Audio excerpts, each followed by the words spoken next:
Hello everybody, this is AK. I'm back. So I'm resting my injured foot and missing out on a family day.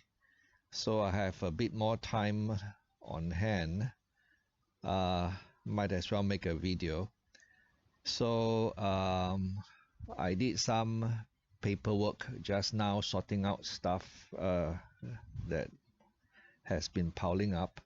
And one of the things that I have been thinking of doing, in fact, I've been planning to do, is to top up my CPF account.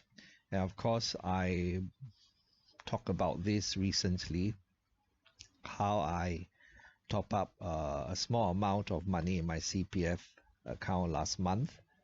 And I shared the details in the community tab of my YouTube channel. So if you don't know, there's a community tab in my YouTube channel, and if you are subscribed to my YouTube channel, you get notification whenever I post something in the community, right? So you can see that probably on your screen. At the top there is an option to see what I post, right? POSTS post. And you click on that, you should go to my YouTube community and see what I post there. So and I show how they apportion my contribution and how a big chunk of it went into my special account, which of course makes 4% per annum.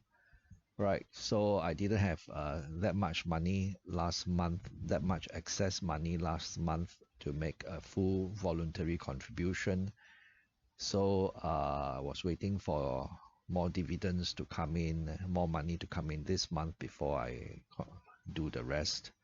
And this morning I did a voluntary contribution of $30,000, right, which completes voluntary contribution for 2025, and still makes more sense to do VC to my CPF account than to buy Singapore savings bonds, right?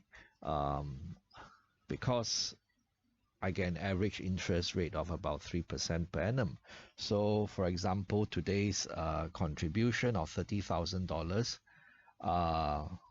$9,324 went into the special account, which makes 4% per annum, and the balance $20,676 went into the OA, the ordinary account, which makes 2.5% per annum, which is what we get nowadays for 6 months fixed deposit, 2.5% per annum. So it's not as if we're losing a big deal, losing out on a good deal if we did not park the money in a fixed deposit instead, right? So, but what I want to draw attention to is that how 1/3 of the contribution went into a special account, and that makes 4% per annum, right? And it beats everything else flat: SSB, T-bills, fixed deposits, right? So, if for anyone who's in my age group, if you're above 50 years old, I think making voluntary contribution to the CPF account, if we do not manage to hit the CPF annual limit, it's a good idea, right? For stability, something risk-free, volatility-free. I mean, there'll be people ask me, wow, why you put in your CPF? You might as well go and buy Alibaba.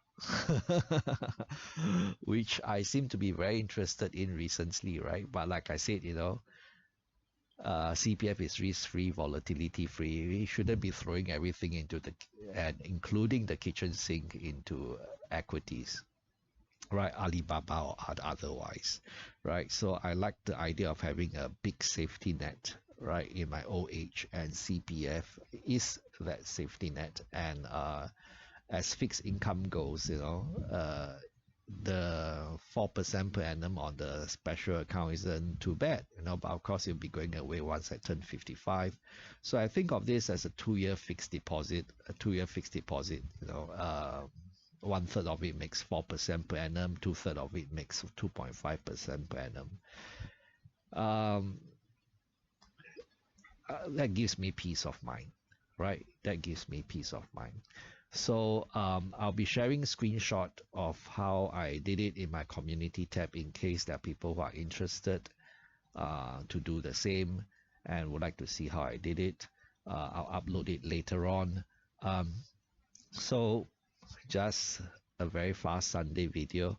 Have a good Sunday, everybody. If AK can talk to himself, so can you. Bye-bye.